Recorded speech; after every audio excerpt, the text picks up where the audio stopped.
Good afternoon, everybody. We are going to get started on time. Welcome to the second series of the Elevating Our Voices Town Hall.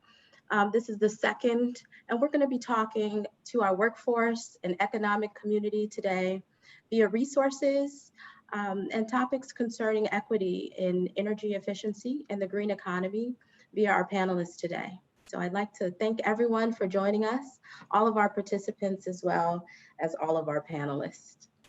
My name is Yami Newell. I am the Associate Director at Elevate Energy, and I am going to be facilitating our discussion today. Before we get started, I just want to mention a few housekeeping items. The first is that this session is being recorded, and so for all of you in attendance, you'll receive a follow-up email with a link to this recording. We'll also have a number of resources that are mentioned throughout our presentations today, and we'll send links to those to you as well in a follow-up email. We're going to get started with introducing our panelists very shortly. Before we do that, I'd like to introduce you to someone who's going to be interacting with you in our chat and posting resources. I just want you all to recognize his name when he does so. His name is Jeremy Bryant. Thank you, Jeremy. He's going to be our chat master today. So as resources are mentioned, Jeremy will be able to post them in the chat. And also, as you all ask questions through the chat, he'll be able to filter those questions to me so that I can make sure that they get to our panelists. We're going to go ahead and get started.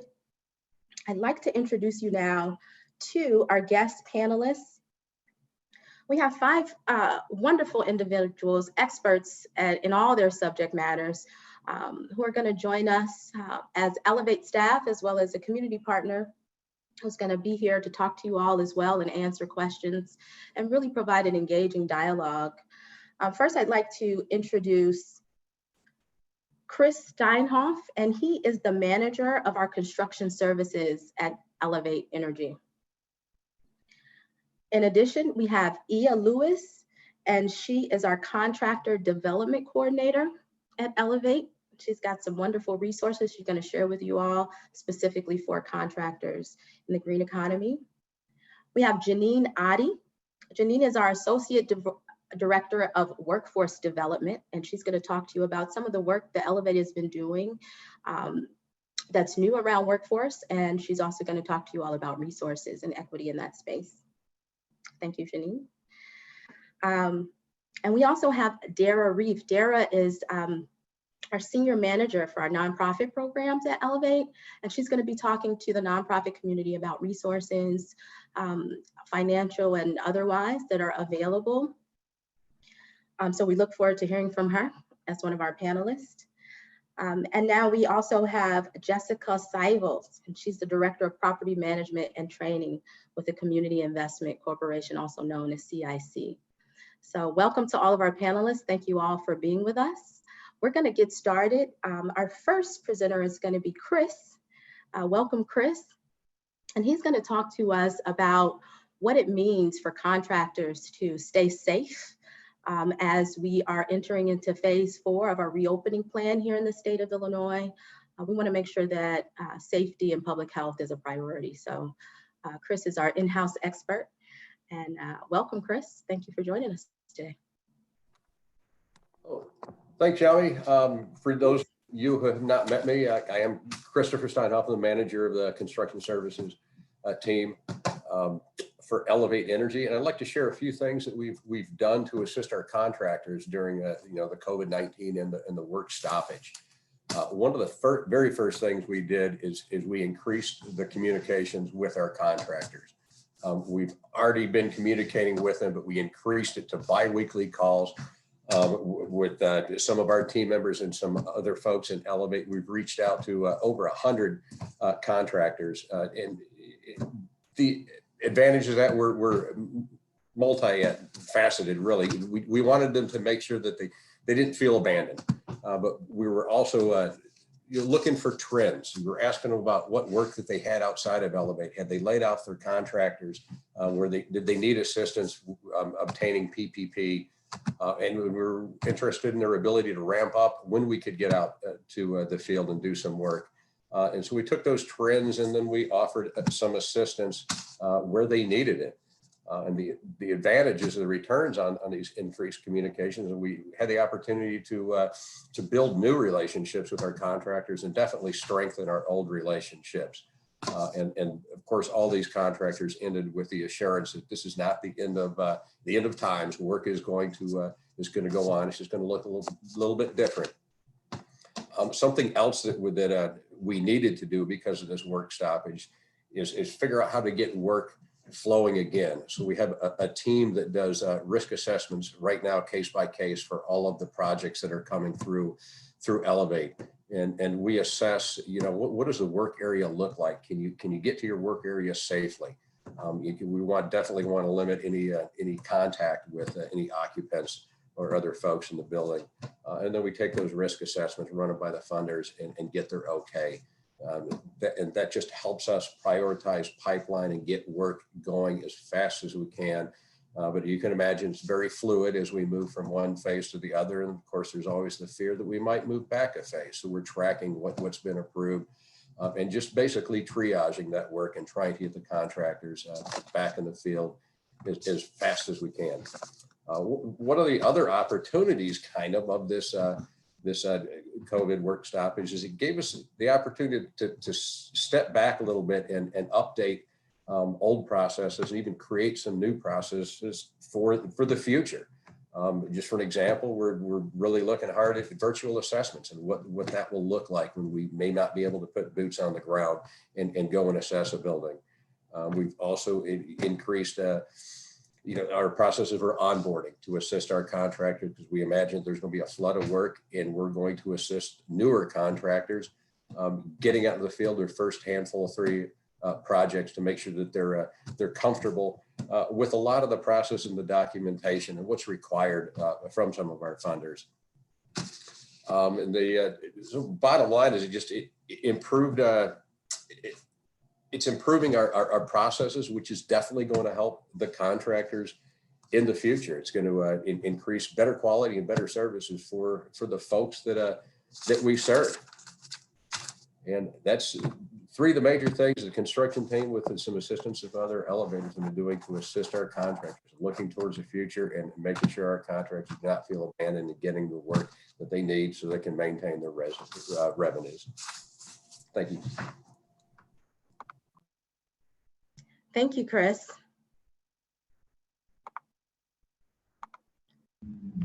Thank you so much, Chris. Up next, we have Ia Lewis, and Ia is going to be talking to us about resources and opportunities for contractors, specifically minority contractors in the green economy.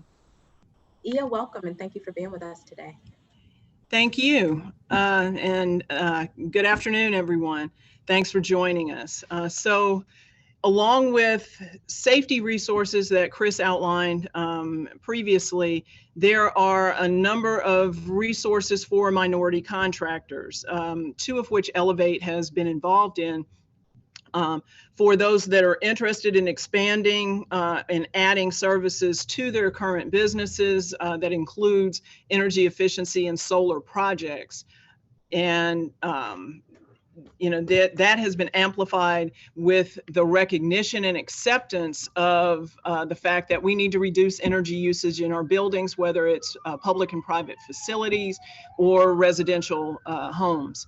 So with that, Elevate has been a leader. Last year, we piloted a program for ComEd that was funded by them, along with a portion of funds from the Future Energy Jobs Act, that outlined how to get minority contractors involved in energy efficiency and set them up to be ready for projects. That was through ComEd's program specifically, whether it was the small business, IEMS, which is multifamily programs, nonprofit, several other programs that Elevate runs, but it helped walk them through what that process looked like.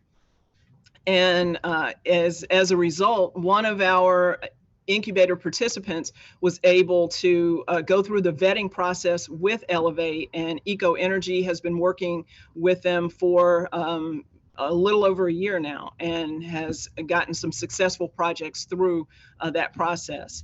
The other program that we would like to highlight is the Solar Accelerator. And that is designed, much as the incubator was, to help walk contractors through that process of getting on solar projects. It included workshops that are open to the general public, as well as our cohort workshops that take them step by step through the process of getting the necessary applications completed, whether it's a diversity application, an application with ICC, the Illinois Commerce Commission, an application and registration with adjustable block program. But all of those steps are necessary to enter the solar market in Illinois, whether it is the adjustable block program or market rate, or Illinois Solar for All, which Elevate is the implementation contractor for that. So going through these workshops and meeting them where they are, finding out what their capabilities are, and just understanding what their process needs to be and where we need to plug in resources for them. So if there are contractors that are interested in entering the solar or the energy efficiency space, the first thing that I would say is to understand what your capabilities are, understand where you need help, and reach out for the resources that are available to you, whether it's through Elevate Energy, associations like Illinois, the ISEA, Illinois Solar Energy Association, and some others here in the state of Illinois. There are national foundations as well. So if that is something that is of interest to you, reach out and connect with those resources and approved vendors in order to start you on that path. Thanks. Thank you, Ia. Thank you so much for sharing. We're gonna have Dara talk to us next, and she's gonna talk to us about resources. Hi, thanks. Hi. Okay. I believe I was muted. I apologize. Okay. Thank you, Ia. And up next, we have Dara, who's gonna talk to us about resources for nonprofit organizations. Thanks for being with us, Dara. Awesome. Thanks, Yami, for having me today. I'm Dara Reiff. I manage our nonprofit energy efficiency work here at Elevate. I also have my colleague Laura Schutz on the line. She's going to be available for questions and follow-ups also. So I'm going to kind of run through kind of a laundry list of funding and other resources available to nonprofit organizations. We know that this has been a really hard time for community organizations. Some of you may have had to close your doors altogether due to COVID-19, and other folks might be working overtime to really serve families and communities in need. So our mission is to help you access resources so that you can put more time and energy into serving your communities. First and foremost, there is a program called the Nonprofit Special Hardship Program. This comes from ComEd Cares, and it's bill assistance grants similar to LIHEAP for residential gas assistance. So if you're struggling to pay your ComEd bill or you're behind on your utility bills right now, you can apply for a grant for up to $2,000 to get back up to zero. We know that right now disconnections are on hold, but they will reopen again and resume disconnecting. And we want to make sure that folks don't get behind on your utility bills. So we'll include that information in the chat. Next, I'll run through a list of resources that are available. These are all also listed on Elevate's website, so we'll send a link to those. Illinois Action for Children is really the leader for childcare resources and childcare providers, as well as families and parents throughout Illinois. And they've got a ton of resources to help childcares and families right now through COVID-19, so check them out. Two nonprofit lenders, the Chicago Community Loan Fund, as well as IFF, both have some really great up-to-date information and resources on their websites about both public and private financing that's available to nonprofit organizations. And lastly, if you're located in DuPage County, there is a grant program, kind of emergency relief for nonprofits and also for small businesses in DuPage County. So if you're located out there, there's some resources available. Next, I want to talk specifically about energy efficiency. This is, of course, our mission here at Elevate. Our goal is to help you lower your utility bills so you can put more resources back into your missions. A lot of nonprofits I talk to look at your operating costs and your utilities as very fixed expenses. You pay your gas, you keep your lights on, and then any other resources that are left over after that go towards your programming and your services. And really, there are ways that you can lower those costs and make them more variable so that you can free up more resources for your community. So we are available to provide energy assessments for your facility. We're working on doing them virtually, as Chris mentioned, so you can take us around your facility virtually or hopefully in person sometime soon. And we can help identify areas of inefficiency and then help you access incentives and resources from the utilities to help pay for those upgrades, connect you with qualified contractors, as Ia mentioned, and help you make energy efficiency improvements on your buildings themselves. And then lastly, specifically related to energy efficiency, I want to talk about a program called the Neighborhood Power Project. This is a really exciting new project where we are looking to partner with a handful of nonprofits who really serve as community anchors in your neighborhoods, places where people really go in times of need, like right now, and provide critical services, and really partner with you to figure out what your facility needs are and provide resources to address those. So it might be some of the energy efficiency things that I mentioned, it might be water or indoor air quality needs, really work with you to do kind of a deep dive and make your facility extremely energy efficient, and then share those resources and share that experience with your community. So I think I'll leave it at that for now, but thanks so much for having me and looking forward to questions. Thank you so much, Dara, for your remarks. And yes, I'm sure we'll have a number of questions, and we'll be following up with you shortly. Up next, we have Jeanine Otte, and she is going to be talking to us about equity in the workforce development space, particularly in the green economy. And so Jeanine is our in-house expert. Thank you so much for being with us today. Thanks for having me, Yami. Good afternoon, everyone, and thank you for joining us.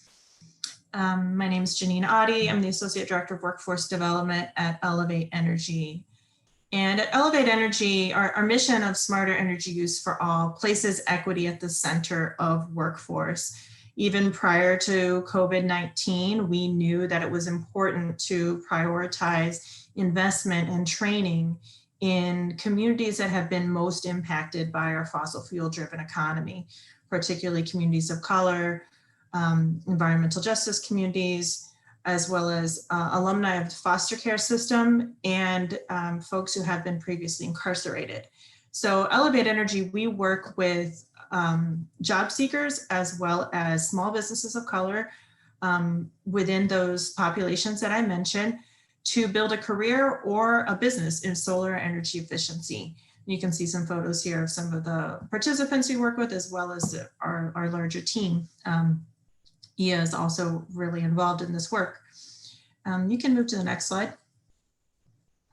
And central to our approach in working with communities is to work with communities. So we partner with community-based organizations to ensure we're meeting the needs of the folks we're serving, as well as to lift up the assets and strengths of the organizations on the ground in the community. So just an example of a few of the organizations we work with can be seen here on this slide, particularly as it relates to supporting contractors of color in the new energy economy, and particularly right now in light of COVID-19 and ensuring that businesses, number one, survive the crisis, and number two, are prepared to start that work up again, as Chris was indicating, and as Ia was outlining the wealth of opportunities that are available to folks. We want to make sure folks don't lose any ground during this time and are, number one, supported and have the relief they need, and then number two, can move ahead as the economy opens. And our focus is to ensure that equity is at the center of recovery, as well as our future clean energy economy. So we provide support in the form of back office support to contractors. We partner with Business Services Collective, another organization that helps us in that regard, as well as Sustainable Options for Urban Living, through a particular initiative that we have thanks to the Chicago Community Trust. So I'm going to demonstrate a brief example of that in the next slide. So you can see here a photo of one of the businesses we work with. This is, the company's name is Boyfriend in a Box. They're an apartment rehab company. And we started working with this business about a year or two ago through our Contractor Accelerator program that Ia was mentioning. And Andre White, the owner, wanted to really kind of take his business from rehab to also include solar in that. And so he formed a joint venture called Renewed Soul. As you can see the partners here in this picture. And something I want to point out here, the importance of this support during COVID is that because through our partnerships, we were able to assist this business in getting financial paperwork in order and tax filings in order at the end of 2019, so that now they were able to apply and enroll in the payroll protection program and receive that really necessary relief during COVID. So this is just one example of how we work with communities to ensure that one, they're supported, and two, we're also lifting up those organizations that are providing those essential services to communities. So as we move ahead in this work and as in COVID-19, and as we continue to grow this green energy economy, it's important to center the needs as well as the assets of communities. Thanks, Yami.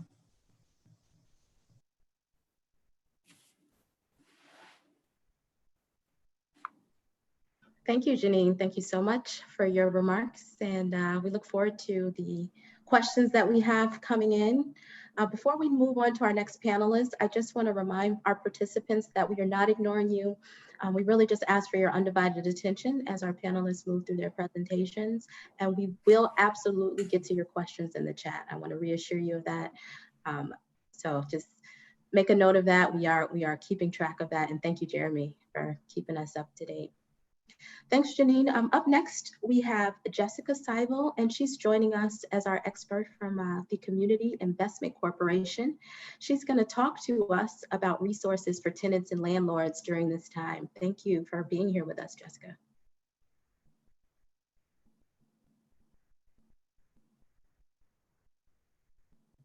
Jessica, you may be muted.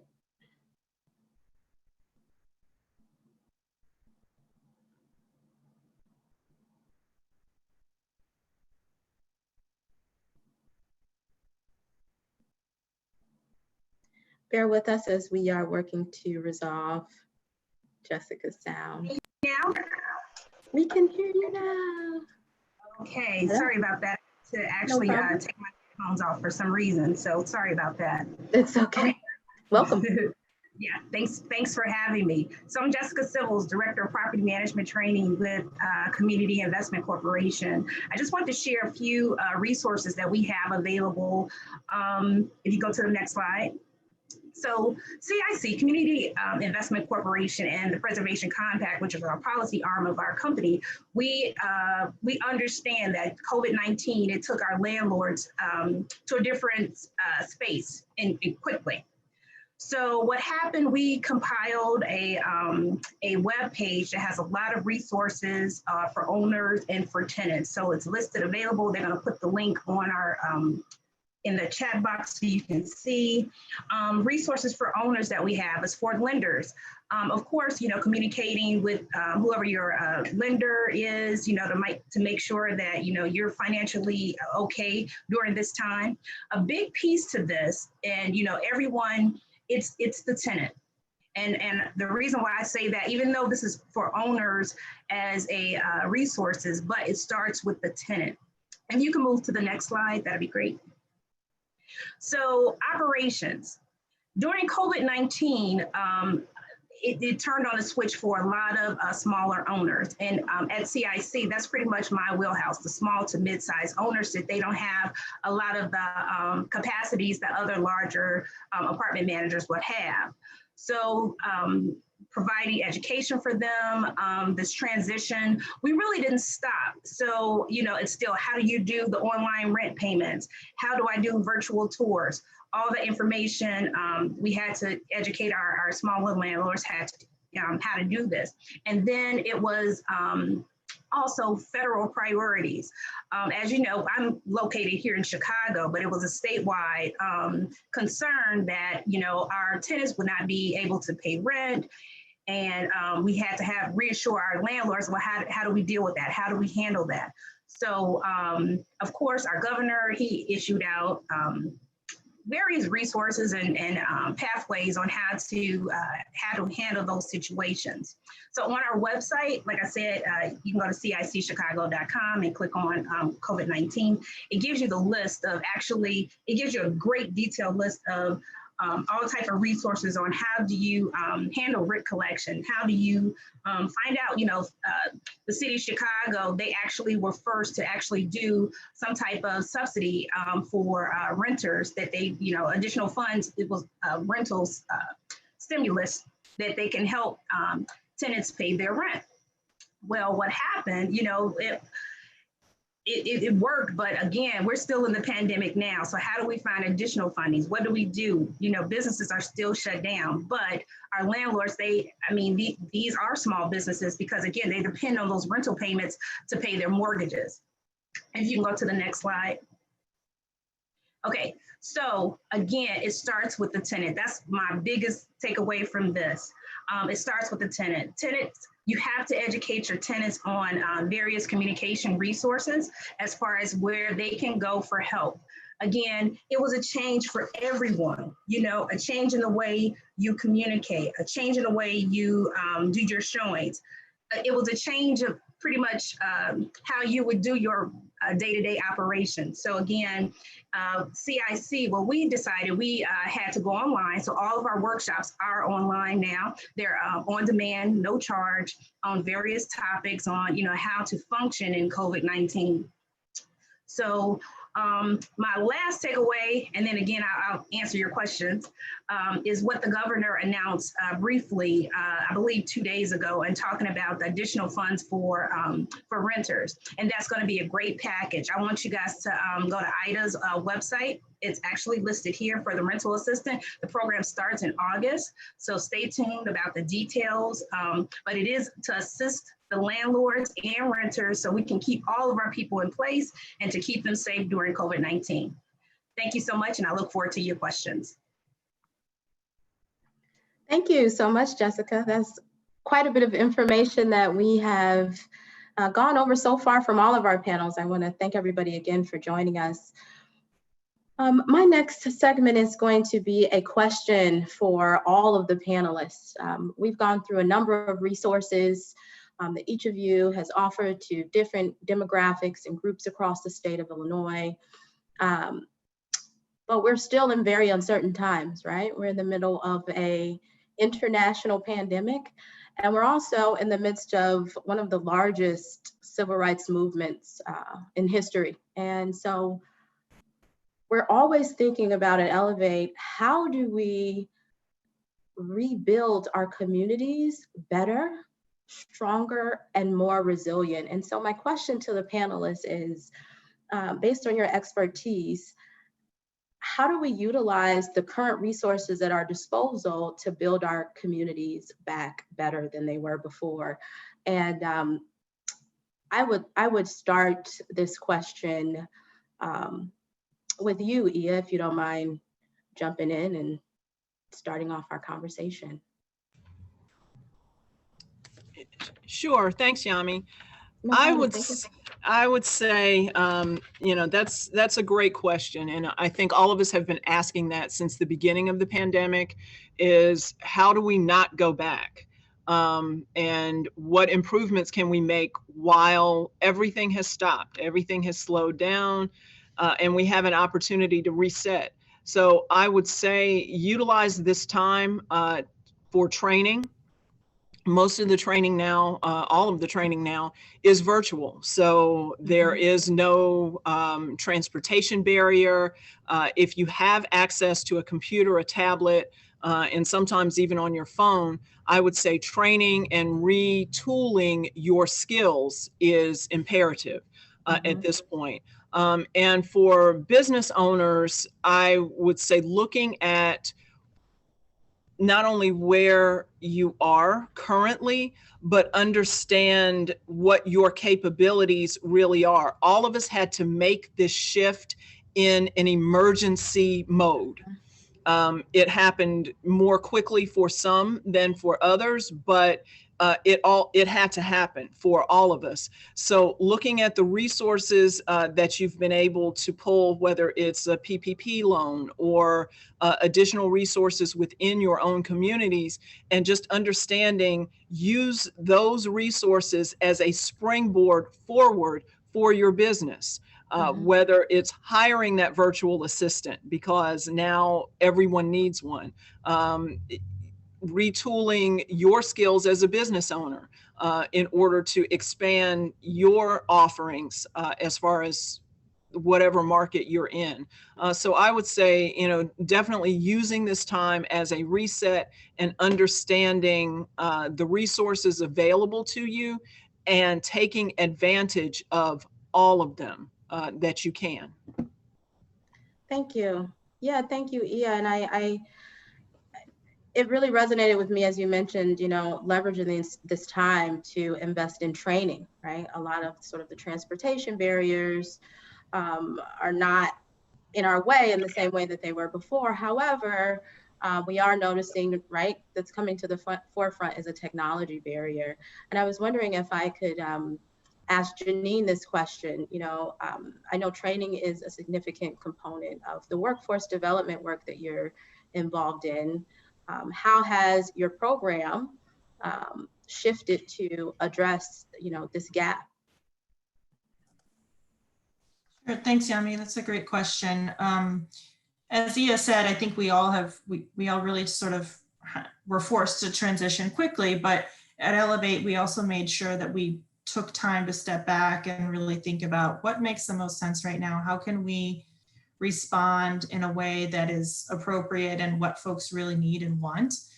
And so, Chris alluded earlier to the fact that we really just re-engaged folks really quickly. So that was number one, that we re-engaged all our trainees at a higher level, as well as our contractors, increased how frequently we were talking to folks and listened and asked, what do you need right now and what would work? So for one, we have transitioned all of our training to online formats and checked in with folks and tried to provide additional support as needed to adjust to that technology. But also some of the other things that we've done, or we've started to have some newer conversations, particularly with contractors as well, to say, to Ia's point, as we're training and looking ahead, what else might we want to think about? How could we maybe incorporate energy efficiency, encourage folks to incorporate energy efficiency into any project they have? Because as we know, energy efficiency is going to improve indoor air quality, which is a huge concern right now. It's going to make our homes, our buildings, our workplaces, and everywhere we go safer and healthier. And that, I think, if anything, is something that has really been brought to light during this pandemic. Yes, thank you so much for sharing, Jeanine. Jessica, did you have any insights around how do we build better, given these resources and the challenges that landlords as well as tenants are facing? What does it look like for our communities to rebuild stronger and better than we were? Well, as they are considered small business owners. Yeah. And how do they come out of this? How do they come on the right side of this? Again, a quote I always use: systems make success more predictable. Now's the time to take a look at your systems. Anything that you thought about, online payments, technology is winning right now. The day of you actually, collecting bill payments, communicating, you have to embrace technology. that's a big component. That communication was an aha moment for a lot of landlords, or I would say housing providers. People, they wanted to switch up the names. But how do you see yourself on the other side of this? Again, being effective in your systems, meaning having that back office piece is a big piece. Now, I love the programs that you guys offer about that construction piece, but it also plays a big role in the landlord piece as well. Having those, having your systems in place, having your administrative structure in place. When the country rolled out the PPP money, a lot of people did not they couldn't take advantage of it because of, I would say their gaps in not necessarily, just the way their business structure was set up. So now's the time to revisit those, and let's take a look at it to get our systems in place so we won't have another, when we get out on the other side of this, because again, we're going to get out okay. Absolutely. But having your systems in place is key. And again, if your systems, again, the quote, systems make success more predictable. So let's predict a light at the end of this tunnel. I love that. Thank you, Jessica. Thank you for sharing.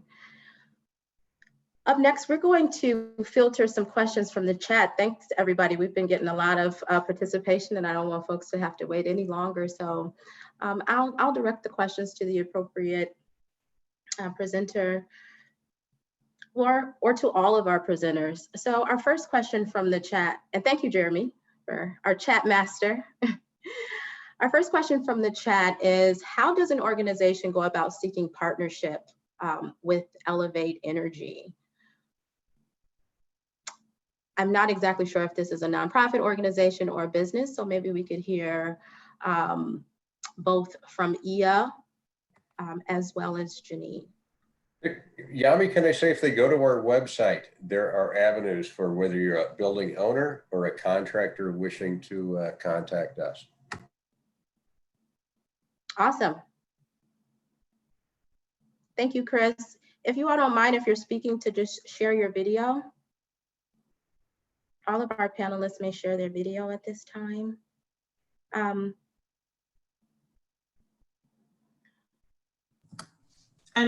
I could just add as well that if you're an organization that is a nonprofit organization, community-based organization, anyone that, if any of this is kind of, if you're hearing, as you're listening to the programs and mission, there's anything that really stands out to you that you'd be interested in exploring with us, I would say, well, first of all, is just please reach out for a conversation.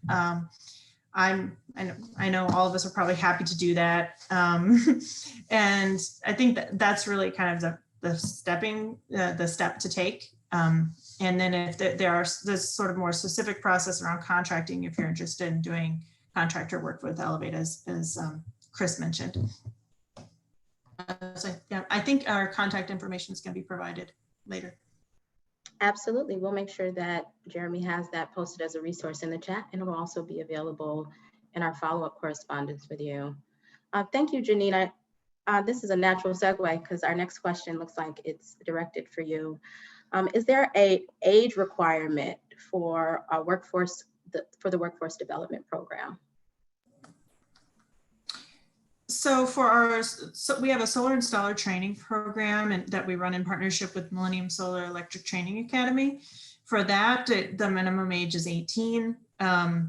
And for contractors or businesses, we're just looking to see if generally we look to businesses that have been already been in business for about at least 2 years, but that's not a strict requirement. We really try to look at your overall interest and motivation and other kind of preparation pieces in terms of how ready your business is for additional expansion. But we try not to pose any additional barriers to folks if they're interested.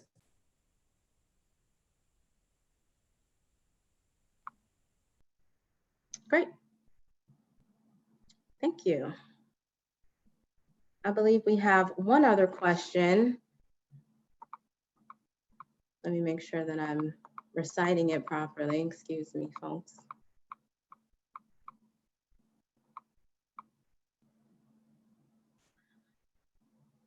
So I have a question about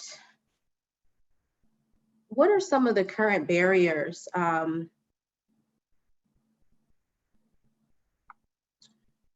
No, this is the wrong question. The question is, outside of the Chicago area, in rural communities, in central and downstate Illinois, in your work, are you witnessing that there are a unique set of challenges that communities are facing that are different, perhaps in sort of the northern part, right, the Chicagoland area?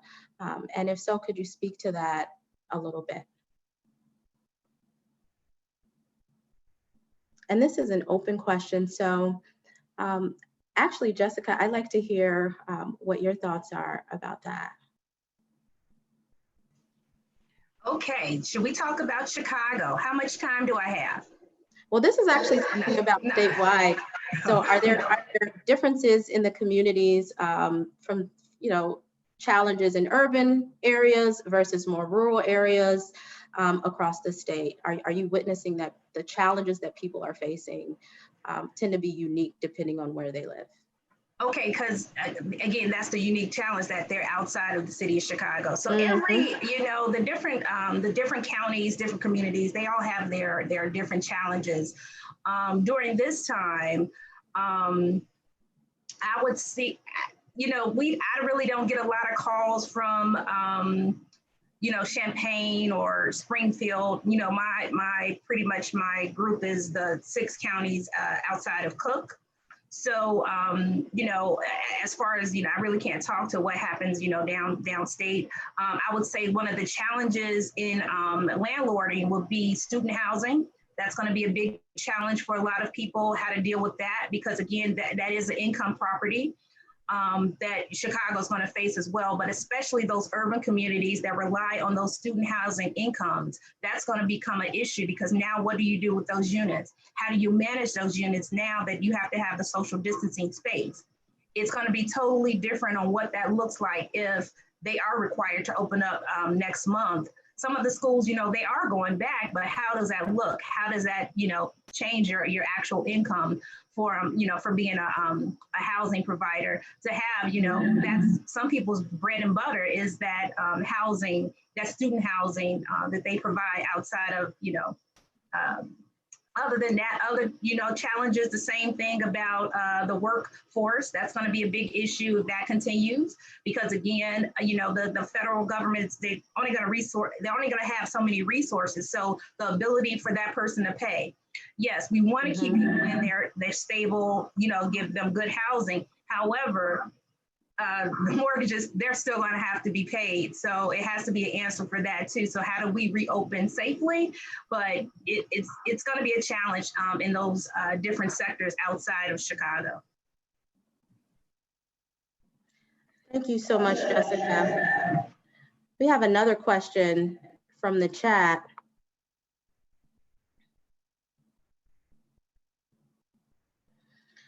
How can we build a bridge that acknowledges the reality of areas of the state that are feeling left out of this conversation? And I would like to direct that question to you, Ia. Sure, thanks, Yami. Yeah.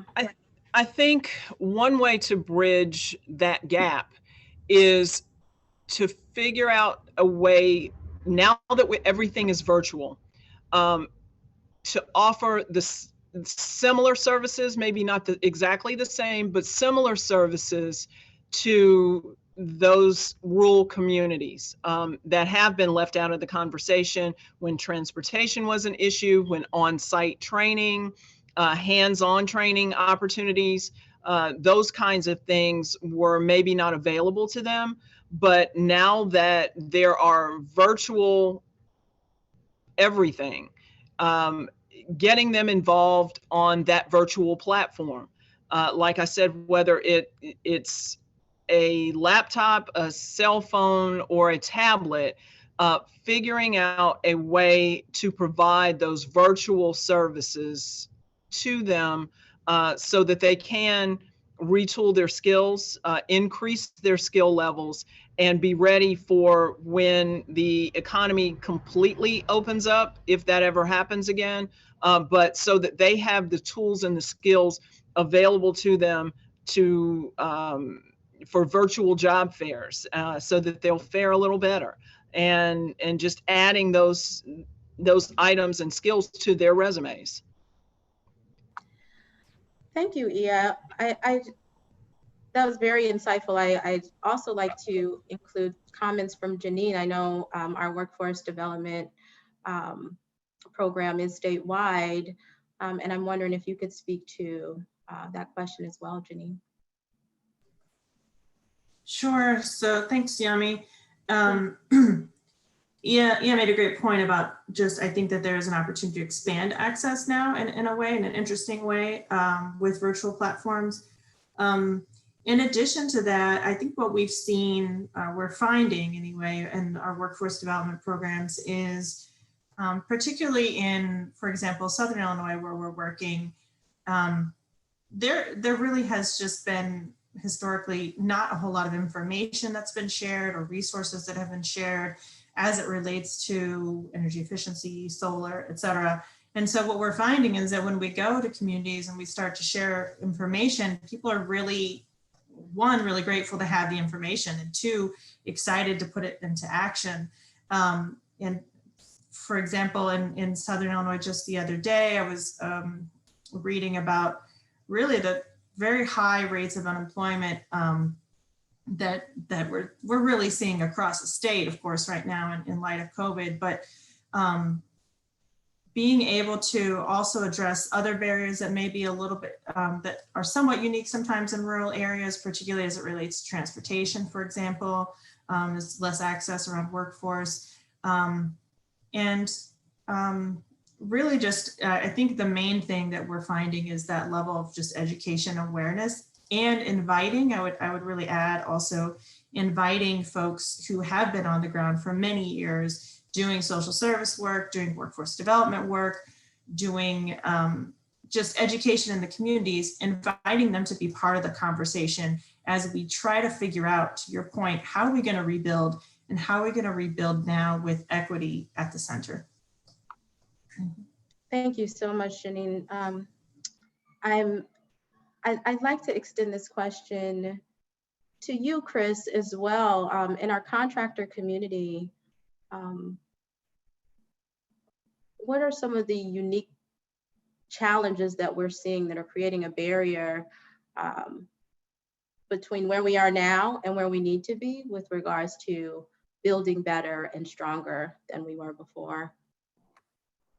Awesome question. And what we found, especially when that COVID and the work shut down and we're reaching out to all these contractors, we started discussing the contractors that were going to get hit the worst are diverse contractors. So we're really focused now on engaging our diverse contractors. We're already prioritizing some of those contractors so that when we do have field work, they'll be getting the first projects. And we're hoping that will, to answer the question, build that community because our local diverse contractors, and also help just yet another contractor some revenue. Absolutely. Thank you. Thank you, Chris. Thank you to all of our panelists. Dara, did you have any perspectives that tend to be unique to nonprofit organizations? Nonprofits are often, doing the hard on the ground work face to face with our constituents and our residents on the ground, meeting vital needs and providing vital services. What do you view as being a unique set of challenges that the nonprofit community is currently facing? And how do we build better and stronger to keep that network, that safety network, intact and more resilient? Yeah, thanks, Yami. I mean, you said it really well. Nonprofits are playing such critical roles. They always do, and especially during a time of crisis, they're even more vital. So yeah, I really feel like when we talk about rebuilding, investing in those community organizations first, investing in the local churches and the child cares and the social service agencies and education providers in our most vulnerable communities is what will build that community resilience. If we have really stable service providers that are providing stable housing, stable childcare, all of these things into the long term, that then has ripple effects, right, on the entire community. And then families can be secure and go back to work and send their kids to school and really be able to thrive. So my vision is really for rebuilding, starting with those community service providers. Absolutely. Absolutely. Well, thank you all so much for engaging with us in this dialogue today and sharing all of these very helpful resources and really just choosing to come and share your stories and yourselves with us. We appreciated having you today. We're going to get through this, you know, this is going to be a little difficult, right? But we have all been doing this work and we all seem to be up for the challenge. So I'm actually inspired as we think about moving forward and rebuilding better. I've seen some phenomenal examples of what that looks like and what that feels like on the ground. And so I'm going to ask you all to give us just, you know, 1 or 2 minutes of closing remarks. And as you do that, think about what is it that gives you hope around the work that you do, that inspires you to keep going. So I would like to start this conversation with you, Jeanine, if you don't mind, with your closing remarks. Thanks so much for being with us today. Sure, thanks Yami, thanks everybody. My closing remarks would be that Elevate Energy's mission of smarter energy use for all places equity at the center of workforce. And my hope I see hope right now in the racial justice movement that we're seeing going on. And I'm seeing a lot of hope in a lot of the business owners and trainees that we work with on a daily basis, being creative and entrepreneurial and how they respond to this crisis, and with determination and resilience and creativity. Thank you, Jeanine. Jessica, how about you? What brings you hope during this time and inspires you to keep going in your work? You know, right now it's a good thing. Just real quick, a little history about CIC. So I've only been with CIC for about 3 years, but I've known about CIC for over, I'm not going to age myself, but over 10 plus years. The whole premise of the organization is to be within the communities in disparity areas, right? That's our whole mission. Our whole makeup is for days like this. So just being involved in the process from the beginning. We, you know, what's going on in these communities, these ongoing challenges. That's the whole premise of CIC. So, you know, we're here, we're in the community. We didn't stop when COVID started. So we're here for a resource. Again, just my small piece of the pie of CIC of being the property management director of training, but we're here. Again, no charge, call me if you got questions. You know, if it's lending, if it's TBI, again, this is what we're made for. That's right. So I do see light at the end of the tunnel. Again, we've been involved in this since 1974. CIC, we got some thick skin and we got a lot of so we're here. Well, thank you so much, Jessica. I can feel your energy like radiating. So thank you so much. That definitely left me feeling hopeful and energetic. Dara, how about you? What keeps you inspired and gives you hope during this time?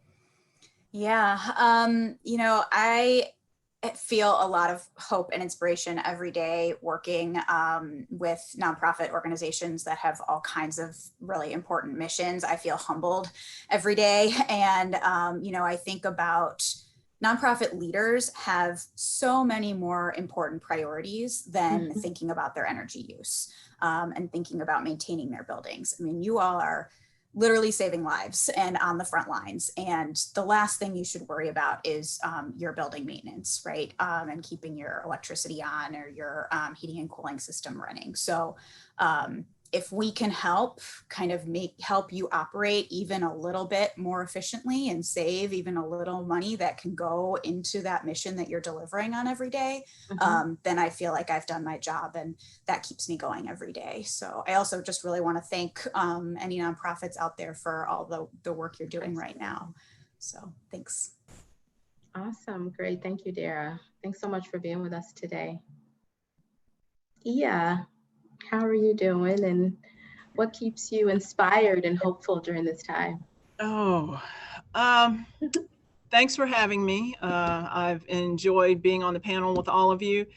I would say my major source of inspiration is when I get a call from a contractor about a new opportunity that they've been able to take advantage of because of being involved in any of our programs, anything that they've learned along the way, maybe a referral, anything that's happened that has enhanced not only their knowledge, but their confidence in their skills and ability to run their business effectively, to look into the community that they serve and find individuals to hire.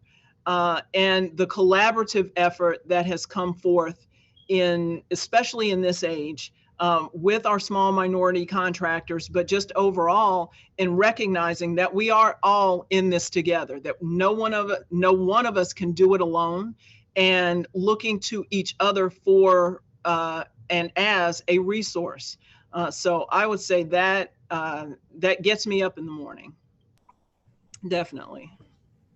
Awesome. Well, thank you so much for the work that you continue to do statewide for all of our contractors, and thank you for joining us today. Chris, how about you? What keeps you going and inspired to do this work, and what gives you hope? Well, you know, as bad as things are, we're still being productive. We're still getting things, you know, specifically, you know, the bad things now have improved our relationships with all of our contractors. We've expanded, especially our engagement with our diverse contractors. And another positive that has come out of this is we've improved our processes, and we're developing some new ones to take care of the new normal, whatever that may be. But we just didn't roll over. We're gonna keep going, and if we all, with some collaboration, we'll all come out safe on the back end. I think you're absolutely right, Chris. We're all in this together, and that's what inspires me the most. Is I've seen phenomenal examples of collaboration and the kinds of conversations that people are having. They seem to be moving us in the right direction, and so with that, I would like to thank all of you for joining us today. I think we have begun to start having some great conversations. This isn't all, but I know that the folks that are on today got some wonderful jewels from each of you. And I know I'm personally appreciative of your time and commitment to the work that you do and the time that you've spent with us today. So thank you all. We are going to start on time as well as wrap up on time. Thank you to all of our attendees. Thanks to everyone for joining us. This is the second in our series. We have one more Elevating Our Voices summer series coming up. If we could get the flyer for that. Awesome. So on July 23rd, we're going to have our next gathering, and we hope that you can join us. The focus of our next conversation is going to be on residential savings. People are spending a lot more time at home, and their energy bills are reflecting the increase in the usage as a result of that increased time at home. And so we really want to talk to residents about existing programs that allow them to reduce their energy burden and costs. And we also want to talk about some new consumer protections that are available statewide, really groundbreaking new opportunities for customers here in the state of Illinois. So we hope that you can join us, whether this information is pertinent to you or to the communities or constituents you serve. With that being said, thank you to everybody for joining us. I'm so glad that we're able to have these conversations, and I look forward to seeing you all next time. Thank you, everybody. Take care.